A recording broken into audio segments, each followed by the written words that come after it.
মুসলিম শরীফের একটি হাদিসে এসেছে, রাসূলুল্লাহ সাল্লাল্লাহু আলাইহি ওয়াসাল্লাম বলেন, পৃথিবীতে 15 কারণে মুসিবত আসে। তার মধ্যে একটি কারণ হচ্ছে ওয়াজ যাকাতু মাগরামা, যে কোনো সমাজের মানুষ যখন জাকাতকে জরিমানা মনে করে তখন সেই সমাজে আল্লাহ তাআলা বালা মুসিবত বিপদ আপদ দিয়ে থাকেন। তো আমাদের সমাজে যে এত বালা মুসিবত, কালকেই দেখলাম যে ভূমিকম্প হয়েছে রাতের বেলা। তো এই মুসিবতগুলোর অন্যতম একটি কারণ হচ্ছে আমাদের সমাজের মানুষ এই জাকাতকে জরিমানা মনে করে, জাকাতকে অবহেলা করে। আসছে কত টাকা, প্রদান করছে কত টাকা। আসছে 10 লাখ টাকা জাকাত, সে দিচ্ছে 1 লক্ষ টাকার জাকাত। আসছে 50,000 টাকার জাকাত, সে দিচ্ছে 2,000 টাকার জাকাত। সে মনে করছে ফেতরা আদায় করলেই তার জাকাত আদায় হয়ে যাবে। এই জন্য জাকাতে কখনো গরিমসি করবেন না। জাকাত একটা দামি ইবাদত, জাকাত একটা ফরজ ইবাদত।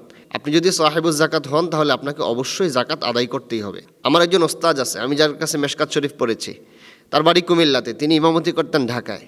তো হজরত আমাদেরকে একটি ঘটনা শুনিয়েছেন যে আমি যেই বছর জাকাত দেওয়া শুরু করেছি, যে বছর থেকে আমার উপরে জাকাত ফরজ হয়েছে, আমি সেই বছর থেকে হিসাব করেছি আর পরের বছর কি আমি জাকাত দিতে পেরেছি কিনা। তো আল্লাহ তাআলা আমার সম্পদে এত বরকত দিয়েছেন যে আমি প্রত্যেক বছর এই জাকাত এই বছর যা দিয়েছি এর পরের বছর এর থেকে ডাবল দিতে হয়েছে, এর থেকে বেশি দিতে হয়েছে।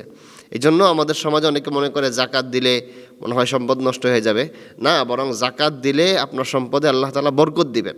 আপনার ইনকামের মধ্যে যে সমস্ত খারাপ জিনিসগুলো আছে, হারাম মালগুলো আছে, এগুলোকে আল্লাহ তাআলা পরিশুদ্ধ করে দিবেন। এই জন্য জাকাত আদায় করা। তো ভাই, কত টাকা থাকলে আপনার উপর জাকাত ফরজ, এটা একটু জেনে নেওয়া দরকার। এটা হচ্ছে জাকাতের নেসাবটা মূলত নির্ধারিত হয় স্বর্ণ এবং রূপার মাধ্যমে। তো যেহেতু স্বর্ণের দাম অনেক বেশি আর গরিবদের জন্য যেটা সবচেয়ে বেশি উপকার সেটাই হবে জাকাতের নেসাব। তো গরিবদের জন্য এখন স্বর্ণের হিসাবে রূপাটাকে আমরা প্রাধান্য দিতে পারি। তো রূপা যদি 52.5 তোলা রূপার হিসাব করি, তো রূপার কোয়ালিটি আছে, একটা হচ্ছে 22 ক্যারেটের রূপা আর একটা হচ্ছে 18 ক্যারেটের রূপা। তো যেহেতু 18 ক্যারেটের রূপার দামটা আমাদেরকে জেনে নিতে হবে। এখনকার বাজারে 18 ক্যারেটের 52.5 তোলা রূপার দাম হচ্ছে 1,72,682 টাকা। আপনার কাছে যদি এই পরিমাণ সম্পদ থাকে আর সেটা যদি 1 বছর স্থায়িত্ব লাভ করে, তাহলে আপনাকে জাকাত দিতে হবে, আপনার উপর জাকাত আবশ্যক।